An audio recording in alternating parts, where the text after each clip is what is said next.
Et salut les gens, c'est la Haute-Gaule. Dimanche 10 septembre, lendemain du 9 septembre. Je dis ça parce que, si ça semble logique, certains ont avancé que ce 9 septembre avait lieu un grand portail énergétique. Alors ça arrive tous les 9 du 9, 10 du 10, 11 du 11, 12 du 12, etc. Alors, rétablissons un petit peu les choses. Avant de commencer, il est important de savoir ce qu'est un portail énergétique. Alors, comme d'habitude, je suis dans les sous-bois, il y a des moustiques, normal. Il a beaucoup plu ces dernières semaines. Là, il fait chaud, ce qui favorise la naissance des moustiques. On m'a proposé de mettre un spray à base d'huile essentielle. En fait, je l'avais fait. Je m'étais aspergé de spray, ça changeait rien. Dès qu'il y avait un petit endroit sans spray, les moustiques arrivaient pour s'acharner sur moi. J'ai essayé aussi quelques huiles essentielles. Ce qui marche le mieux pour l'instant, c'est de faire des attaques avec les mains et d'accepter de me faire bouffer. C'est un peu un juste retour des choses finalement. Il est donc important de préciser qu'est-ce qu'un portail énergétique. Alors, un portail énergétique est un phénomène assez rare qui se produit lorsque certaines conjonctions sont propices à la production de ce portail. Quel genre de conjonction ? Je vais donner un exemple. Quand par exemple nous sommes le jour 3 du 3 2023 et qu'il est 3h03, alors que Vénus est alignée avec Mercure, c'est un exemple. Alors nous avons un portail énergétique. Lorsqu'on est, toujours par exemple, le 7 du 7 2023 et qu'il y a une éclipse solaire ou lunaire, alors nous avons un portail énergétique. Par contre, quand nous sommes le 2 du 2 2023 et qu'il n'y a pas de phénomène remarquable, alors nous n'avons pas forcément un portail énergétique. Pourquoi la plupart des gens annoncent des portails énergétiques ? Eh bien, je vais me faire des amis grâce à YouTube, parce que ces gens proposent à ce moment-là, comme il m'est arrivé de le faire à certains portails énergétiques, des soins collectifs.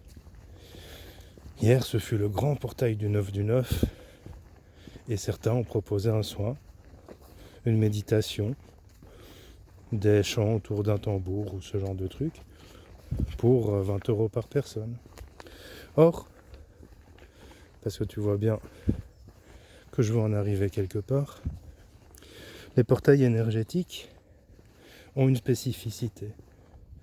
Quand ils sont ouverts, parce qu'il y a des conjonctures spécifiques et parce qu'il y a une énergie numérique spécifique, alors ce ne sont pas les seuls cas de portail énergétique, il y en a plein d'autres, mais c'est un exemple parmi d'autres.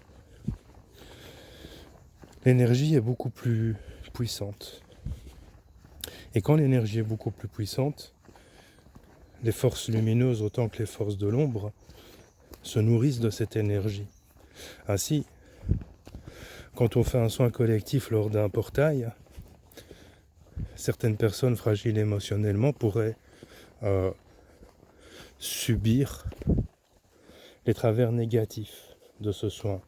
Il m'est déjà arrivé de recevoir des personnes qui avaient participé en France, en Belgique ou ailleurs à des soins chamaniques, des rituels ayahuasca autour d'un portail énergétique, et qui depuis n'allait vraiment plus bien. Alors c'est pas forcément faute au praticien, c'est peut-être aussi la faute du praticien. Parce que un praticien qui propose un soin énergétique dans ce genre de configuration va devoir apprécier les personnes qui sont qui sont réunies et regroupées. Quand je dis apprécier, c'est pas aimer, c'est apprécier si cette personne est suffisamment forte et stable pour pouvoir bénéficier de ce soin. Je vais faire demi-tour, le chien. Pas envie d'aller jusque là-bas. Il y a des dates spécifiques aussi. Par exemple, s'il n'y avait pas d'alignement spécifique ce jour-là, le 21 décembre 2012 était un énorme portail énergétique. Un portail qui nous a menés vers un changement majeur que nous vivons encore aujourd'hui. Beaucoup ont pensé que ce serait la fin du monde, mais ça ne l'a pas été. Ouais, le coq. Il y a des dates spécifiques, quand par exemple, le 22 du 2 2022 à 22h02 ou 22, l'énergie numérique est beaucoup plus forte. C'est l'énergie du 2. Par contre, le 9 du 9 2023, on est dans du 9, 9, 7. Oui, il y a un chiffre qui est répété, mais c'est pas pour autant un grand portail énergétique. Ce sur quoi il faut être vigilant, c'est ce que tu fais les jours de ce portail. J'ai déjà dit dans des lives, mais une fois encore, tout le monde n'écoute pas tout ou ne se souvient pas de tout. Il faut faire attention avec les méditations groupées, les soins collectifs. Parce que quand plusieurs personnes se regroupent pour ouvrir leur énergie ensemble, je l'ai expliqué dans ma vidéo sur les passeurs d'âme, une personne seule va ouvrir son canal et ce sera comme un phare dans la nuit. Alors imagine 20, 30, 40 personnes qui se réunissent. Ce sera pas un phare, ce sera des dizaines de phares. Et ces phares vont attirer des âmes saines, en peine, errantes, heureuses, malheureuses. La plupart du temps, il faut être,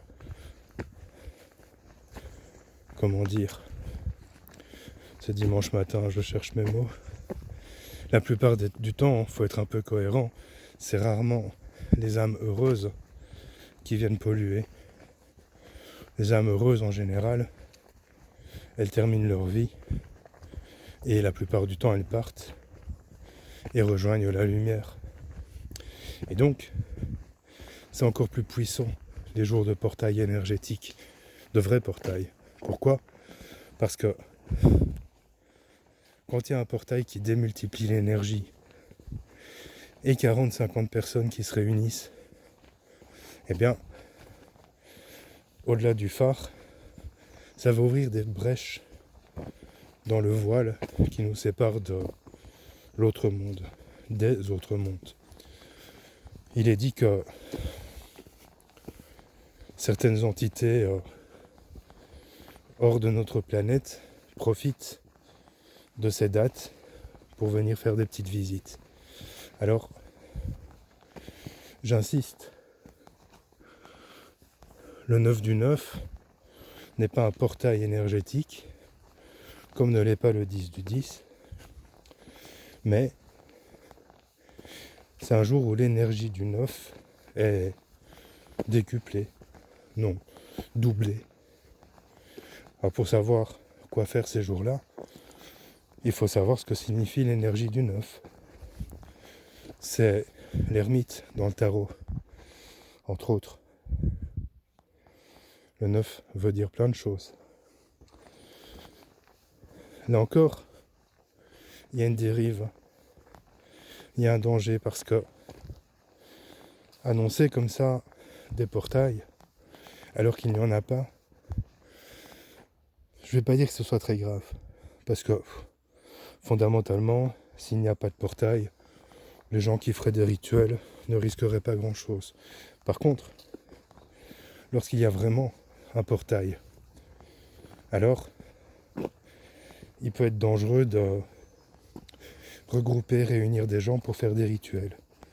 Et puis, ça dépend de l'endroit aussi où c'est fait. Parce que faire un rituel dans ta maison, ça va.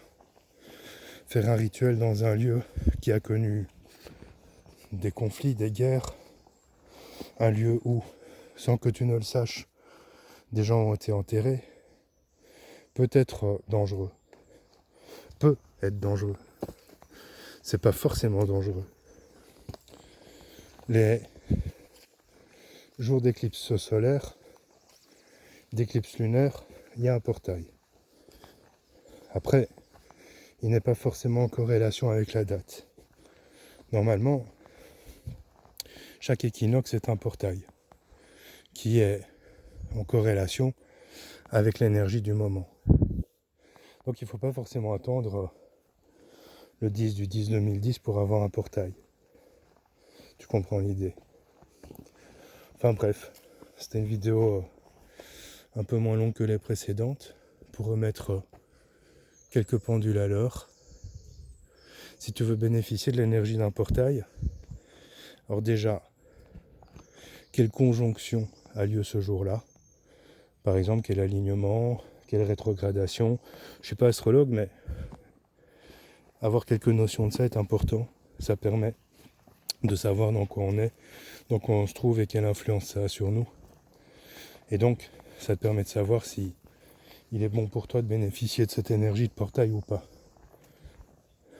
Voilà. Bon, je vois qu'il y a quelqu'un qui vient. Je vais te laisser. Je te souhaite une belle soirée et je te dis à la prochaine.